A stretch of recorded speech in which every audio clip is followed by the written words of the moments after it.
There is no heaven and hell. It just simply doesn't exist. It's a myth.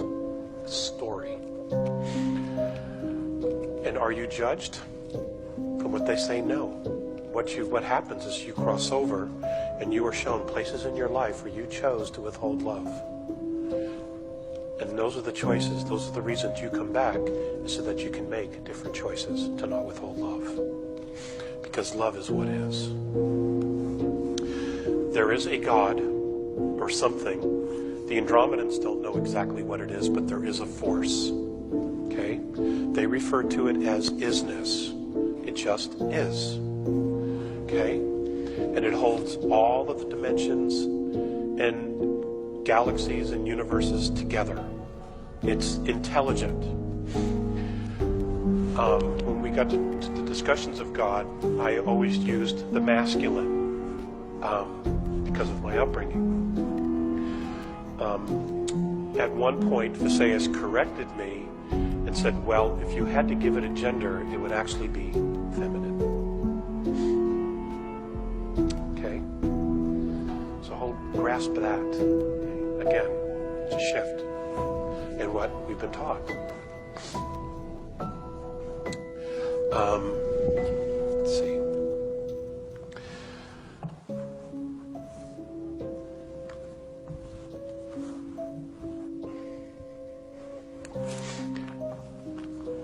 It's our destiny to travel out into space. It's our destiny to converse, to establish and create trade with other ET races. I just don't have an exact year of when that's all going to happen. Okay? But it's our destiny.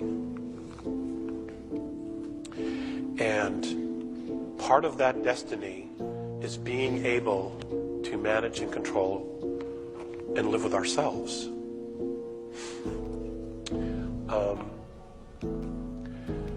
We all have a soul, okay?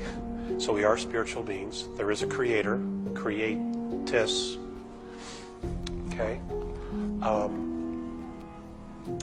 What I want to do at this moment is I once asked Visayas what was going to become of us.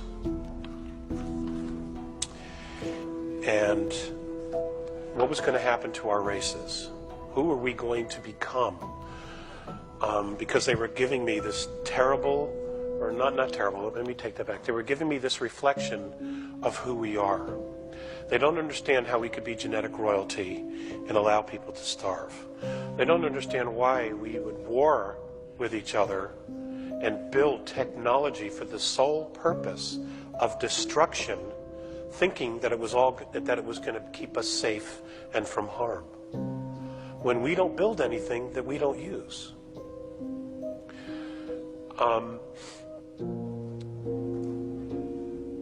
They don't understand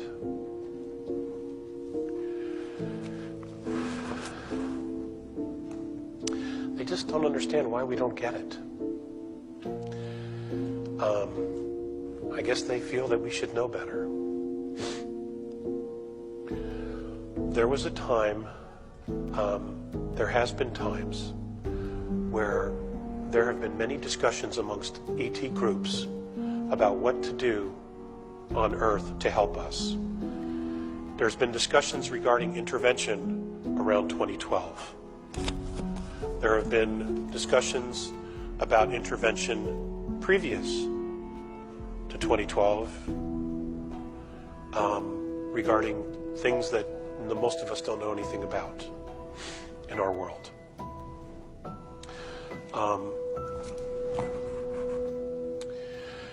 In those conversations, which are very open conversations, there were several groups or civilizations of extraterrestrial groups who didn't want to help Earth and basically said, well, let's just see what they do. Let's not intervene in any way, shape, or form. And here were their reasons, and I think it's important for you to know. The reasons that this group did not want to help or intervene in any way with us is because of three things. They don't respect their home. They don't respect themselves. They don't respect each other. What is their value?